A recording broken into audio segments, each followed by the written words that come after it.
θεραπείων. Με αυτή την εισαγωγή θα ήθελα να ανοίξουμε την πρώτη ενότητα ομιλιών με πρώτο ομιλητή τον καθηγητή κύριο Ευαγγελίου. Κύριε Ευαγγελίου, κατευθείαν στο αυτό, ο οποίος θα μας αναπτύξει το θέμα σύνδρομο ΡΕΤ, κλινική εικόνα. Ο κύριος Ευαγγελίου είναι αναπληρωτής καθηγητής παιδιατρικής νευρολογίας και είναι στην ΔΕΤΑ Πανεπιστημιακή Παιδιατρική Κλινική στο νοσοκομείο Παπαγεωργίου. Καλημέρα, Πρόεδρε. Συγγνώμη για την καθυστέρηση. Ευχαριστώ πολύ τους άγγελους της γης για τη τιμή που μου κάνουν να με καλέσουν εδώ πέρα να σας πω για την κλινική εικόνα του συνδρόμου του ΡΕΤ.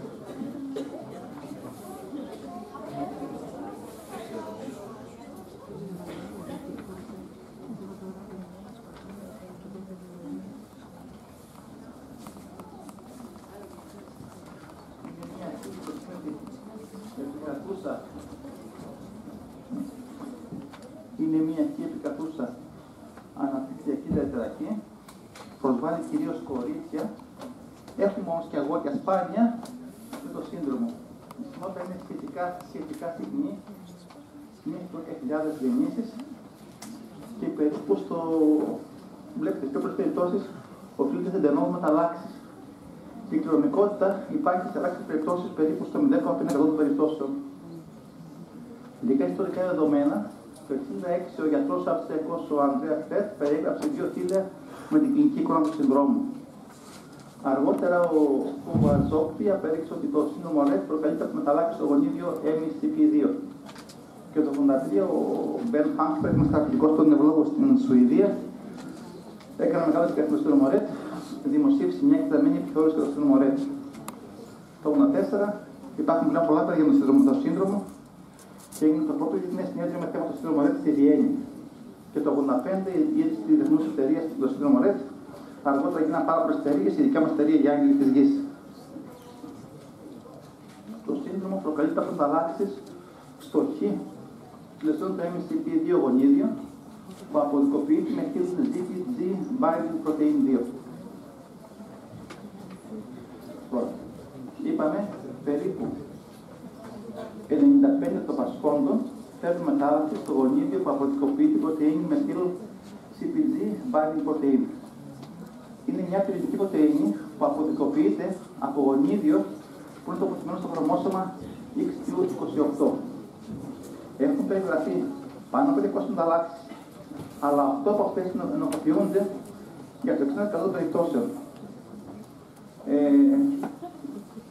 Και όπως περιπτώσεις έχουμε τον λόγο μεταλλάξεις, ενώ σπάνια υπάρχει κληρονομικότητα. Διαγνωστικά κριτήρια θυμόσυνθεσης του ΡΕΤ, έχουμε κριτήρια που είναι υποστηρικτικά, έχουμε κριτήρια αποκλεισμού και κριτήρια που είναι απαραίτητα. Απαραίτητα κριτήρια είναι φυσιολογική, ενδοική, νοητική ανάπτυξη. Είναι παιδιά τα οποία είναι τελείως φυσιολογικά, δεν θέλουν να κάνει τίποτα. Και στους 5 μήνες της ζωής δεν παρατηρούμε τίποτα. Έχουν κανονική περίοδο κεφαλής, είναι ελάχιστη φυσιολογικότητα. Τώρα, μεταξύ 5 και 48 μηνών επέρχεται επιβράδυση στην ανάπτυξη της εγκεφαλικής περιμέντου. Μεταξύ 5 και 3 μηνών απώλεια πρόσφατα από το θέμα του οτίσμα όσον αφορά τις στοχευμένες κινήσεις των χεριών. Μετά αρχίζουν οι στερεοτυπίες, αρχίζει μια εξελισσόμενη κοινωνική απόρριψη, επικοινωνική λειτουργία και απώλεια αποκτήνοντος λόγο και μουσική λειτουργία. Και αρχίζει σιγά σιγά να κλειδώνει την κινητικότητα. Κριτήρια που είναι φυσιολογικά είναι αναπνευστική δυσκολίες κατά τη διάρκεια της ημέρας, πιθανό ασθενής είναι εξύπνιος, κλεισμός των οδόντων, διαταραχή στον ύπνο από την παιδική ηλικία. Μετά τα οποία δικαιούνται, δεν έχουν καλό ύπνο, λέει γονείς φέρνουν γονείς σε εμάς πολλές φορές είναι φυσιολογικά, δεν μπορούν να κοιμηθούν. Εμείς ψάχνουμε άλλα πράγματα. Ανώμαλος μυϊκός τόνος, συνοδευόμενος από υπόλοιπα μυϊκής μάλλον κλειστονία, περιφερειακές αγγελικές διαταραχές, προοδευτική σχολείωση, κήπωση, διαταραχή στην ανάπτυξη και υποτροφικά και κρύα άκρα, χέρια και πόδια. Κριτήρια που δεν πάνε στο σύνδρομο ΡΕΤ είναι οργανομεγαλεία ή άλλη ένδειξη ενός αναπρόθεσης. Εδώ είναι τα βολικό νόσημα. Αυτοσυλλοπάθεια, καταράκτης, όταν έχουμε το οπτικό νεύρο, επίσης απειλεί την άκρη του σύνδρομο ΡΕΤ. Προσοχή, σε καμιά φορά τα γενική βλάβη που να μας κάνει κλινική εικόνα παρόμοια με το ΡΕΤ, δεν είναι το σύνδρομο Ρετ με υπεργενικές βλάβες. Υπάρχουν χειρονομικά μεταβολικά νοσήματα που μοιάζουν με το Ρετ. Τέλος, υπάρχουν βλάβες εγκεφαλικές που οφείλονται επίκτητες που οφείλονται σε λίμωξη του νευρικού συστήματος ή εγκεφαλικό τραύμα. Τώρα, έχουμε 4 στάδια της ιστορίας του σύνδρομου Ρετ. Ένα είναι η πρώιμη διακοπή της εξέλιξης. Δεύτερο στάδιο είναι ταχεία καθυστέρηση ανάπτυξης. Στο οποίο έχουμε σταθερότητα σχετική και μετά αρχίζει η όψη και επιδείνωση με μερία κατάληξη. Το στάδιο 1 είναι αυτή από τους 6 έως 18 μήνες. Εδώ έχουμε φευράτης ανάπτυξη, χωρίς όμως ακόμα σημαντική καθυστέρηση. Έχουμε φευράτης που έχουμε ανάπτυξη της περιμέτρου κεφαλής, αδιαφορία το περιβάλλον, υποτονία. Και εδώ έχουμε εξωτερικό γεμοδράστη και μια πραγματική φευράτηση. Τα πει καλύτερα στο κ. Παρασκευάκη, θα πει και αυτό καλύτερα. Και διάρκεια από εβδομάδες έως μήνες. Το στάδιο 2, αυτό αρχίζει από το πρώτο της ζωής ως 3 με 4 έτη. Εδώ έχουμε σαφή απώλεια κεκτημένων εξωτερικών και επικοινωνίας. Όταν ένα παιδί που λέει 20 λέξεις, κάποια τις χάνει. Αρχίζουν να φέρνουν δημοτικά ελλείμματα, ευερεθιστότητα, απώλεια των στοχευμένων κινήσεων των χεριών. Εμφάνιση θεωρητικών κινήσεων των χεριών, όπως τύψιμο, πλήξιμο χεριών, το χέρι στο στόμα, απώλεια εκφραστικού λόγου. Το παιδί πάει να μιλάει, να μιλούσε, έχουμε αϊπνία, που είναι πολύ έντονη. Έχουμε αυτοριστεί την περιπάτω, το παιδί πραγματίζεται μόνο του και ευκαιριακά αρχίζουν εδώ οι σπασμοί. Ενώ το πρόγραμμα αρχίζει και δείχνει τον βράδυ του βασικού ρυθμού με απώλεια των φυσικών συνόμων ρυθμού. Αυτό είναι η διάρκεια από εβδομάδες έως και 1 χρόνο. Δεν μπορώ να κάνω τίποτα. Και μετά μπαίνουμε στο στάδιο 3, που αρχίζει άμεσα με το στάδιο 2. Αυτό το παιδάκι υπάρχει μια σταθερότητα. Δεν μπερδευόμαστε, δεν είναι υπεργενικές βλάβες. Το άκυρο εδώ πέρα είναι. Γιατί ό,τι έκανε δεν χειροτερεύει. Η αταξία της είναι πιο έντονη και έχουμε συνέχεια ενόντια. Εδώ έχουμε την πρώτη μαθαίνοντα πιο έντονο. Έχουμε υπερδεσμό σε εκδήλωση, αυτό από ύπνο με άπνοιες, απώλεια βάρους, εδώ αρχίζει σχολίωση. Το γεμοδράσμα γίνεται πλέον παθολογικό. Υπάρχει μας το πάει καλή διάθεση. Δηλαδή απολαμβάνει τη σωματική επαφή και υπάρχει και οικονομική αταξία. Η διάρκεια είναι από χρόνια έως δεκαετίες. Δηλαδή μπορεί να έχει πάρα πολύ αργή εξέλιξη. Στο στάδιο 4 έχουμε ανάγκη την απώλεια βάδισης, εξάρτηση από ένα παιδικό αμαξίδιο εδώ πέρα πλέον, σταθερή αναπηρία που συνέβη από αρμορφώσεις, προοδευτική απώλεια ημικής μάζας, σπαστικότητα, σχολίωση, καθυστέρηση στην ανάπτυξη, κρύα άκρα, οφειλόμενα στην πλαστική στάση, δυσκολιότητα, μείωση σπασμών και εδώ πρέπει να πηγαίνει δεκαετίες, να έχει το πρωί πάρα πολύ αργή εξέλιξη. Μας φύγει ότι έχουμε αυτά που είπαμε στη στιγμή είναι το τυπικό σύνδρομο Ρετ.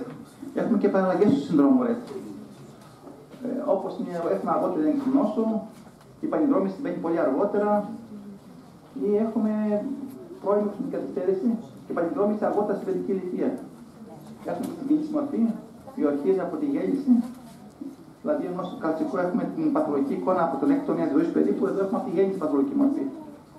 Είναι εδώ η οικογενής μορφή, διατήρηση λόγου και προσβολή αρένου. Δοκιμαστικές στερεοτυπίες που βλέπετε τα χέρια του σκάνιου, το είπαμε δάχτυλο στο στόμα, τα δάχτυλα στερεοτυπικές τάσεις, τα χέρια του στο κορμί τυπικές τάσεις. Πρώτη δυσκολίωση. Βλέπετε πόσο άσχημη πλάσμα είναι η σχολίωση στο σύνδρομο Ρετ και αυτό δίνει κακή ποιότητα ζωής. Βελτίωση, σχολίωση μπορεί να δώσει καλή ποιότητα ζωής στα παιδιά αυτά. Εδώ βλέπετε μια μαγνητική εικόνα των παιδιών. Δεν υπάρχουν τυπικά ευρήματα. Στο τέλος να παίρνει ένα παιδί με σύνδρομο Ρετ, ίσως βλέπετε μια.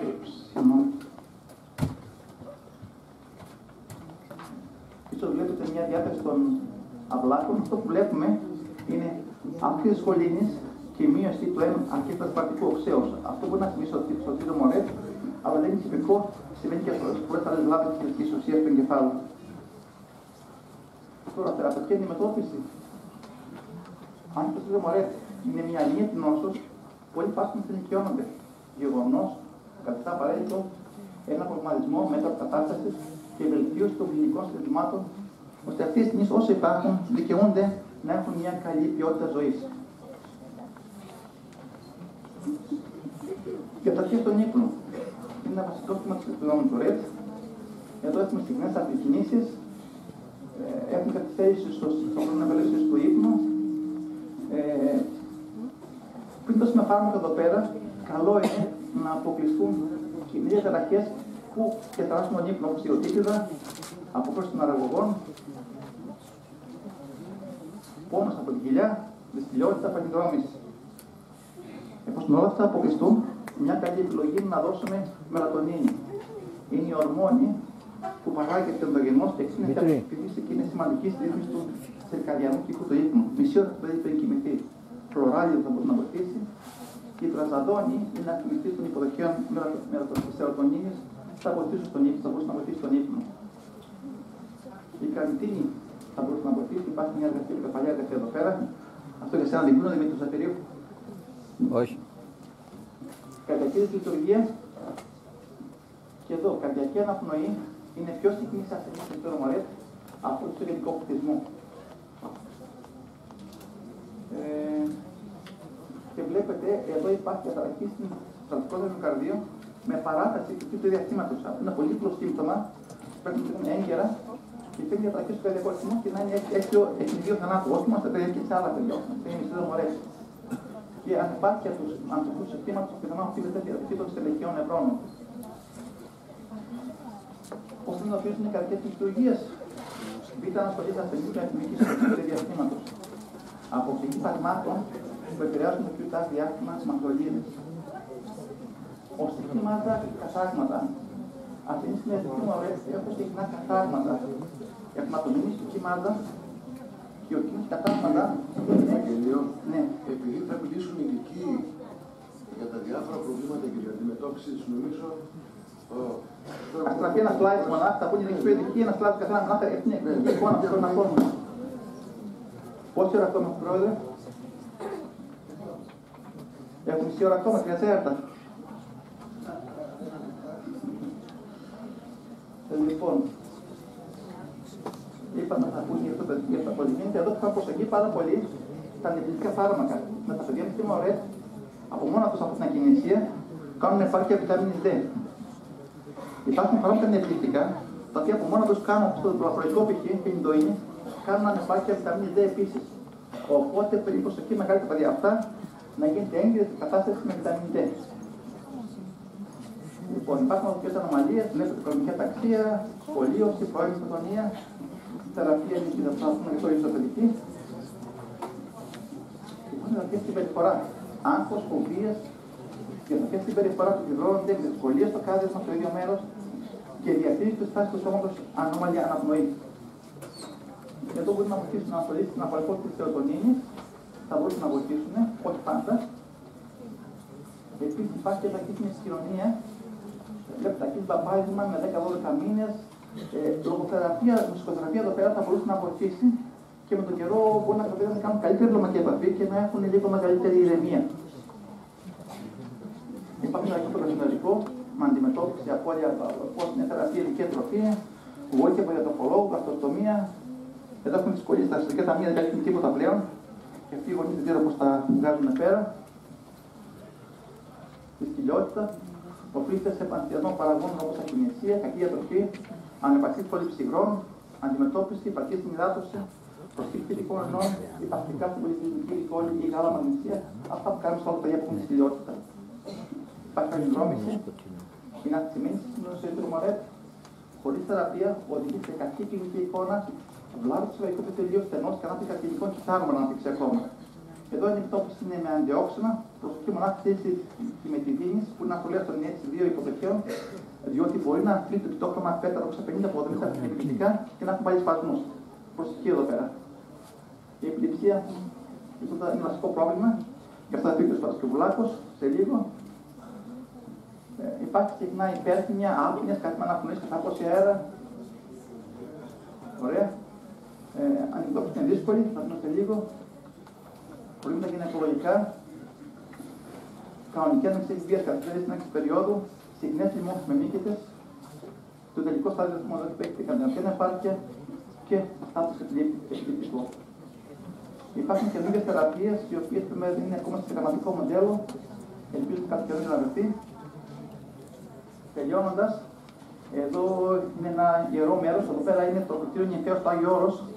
Εδώ μπλέξε ο Μανδόνιος και σώθηκε ο ελληνικός πολιτισμός. Ελπίζω να βλέπει το ΡΕΤ.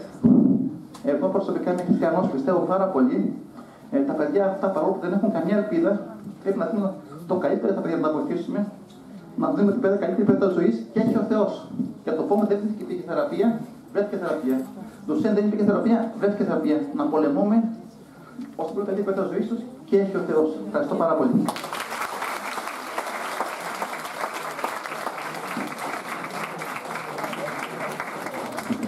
Ευχαριστούμε, κύριε Βαγγελίου. Συγγνώμη για την παρέμβαση, αλλά επειδή το θέμα ήταν κλινική εικόνα και γονιδιακό υπόστρωμα, γενετικό υπόστρωμα κτλ. Και επειδή θα αναφερθούν συνάδελφοι ειδικοί στα διάφορα επιμέρους, γι' αυτό και η παρέμβαση, για να μην παραξηγηθεί. Βέβαια, εγώ δεν απλώς συντονίζω, δεν καθόρισα ούτε να είμαστε στον χρόνο. Η δεύτερη ομιλία είναι